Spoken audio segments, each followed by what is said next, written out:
बिस्मिल्लाहिर्रहमानिर्रहीम। अस्सलाम वालेकुम। इस्लामिक बात 9 पर आने वाले मोहतरम नाजरीन को खुश आमदीद। सुल्तान महमूद गजनवी ने सोमनाथ के मंदिर में जब सोमनाथ के बुत को तोड़ना चाहा तो इस दौर के दानिशवरों ने इनको क्या मशवरा दिया और सुल्तान ने किस पर अमल किया। सोमनाथ का मंदिर इतना बड़ा था कि हिंदुस्तान के सब राजे इसके लिए जागीरें वक्फ करते, अपनी बेटियों को खिदमत के लिए वक्फ करते, जो कि सारी उम्र कंवारी रहती और इन्हें दासियां कहा जाता। हर वक्त 2000 ब्राह्मण पूजा पाठ करने के लिए हाजिर होते और 500 गाने बजाने वाली खूबसूरत औरतें और 30 कवाल मुलाजिम थे। सोमनाथ के बुत की छत 56 स्तूनों पर कायम थी। वहाँ मसनूई या सूरज की रोशनी का बंदोबस्त बिल्कुल भी नहीं था, बल्कि हाल के कंदीलों में जुड़े आला दर्जे के जवाहरात रोशनी मुहैया करते थे। अल्लाह के दिलावर सुल्तान महमूद गजनवी बुत शिकन सोने चांदी के छोटे छोटे बुतों को रोंदने के बाद बादशाह बुत के सामने जा खड़े हुए। ये बुत 6 फीट जमीन के अंदर और 9 फुट जमीन से बुलंद था।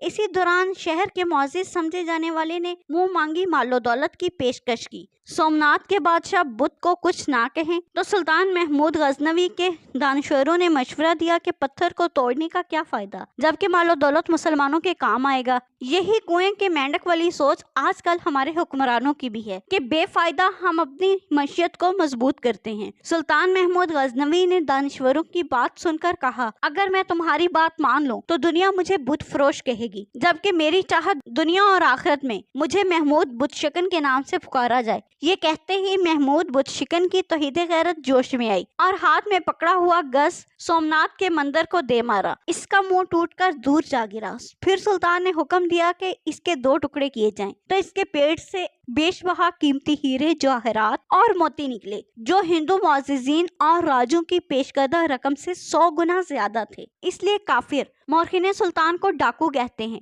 जबकि इस्लाम इसे माले गनीमत कहता है। और आज भी काफिरों की औलादें सुल्तान पर तनकीद करते नजर आती हैं। अल्लाह पाक हम सब का हामी नासिर हो। मजीद इस्लामिक वीडियोस देखने के लिए हमारे चैनल को सब्सक्राइब करें। शुक्रिया।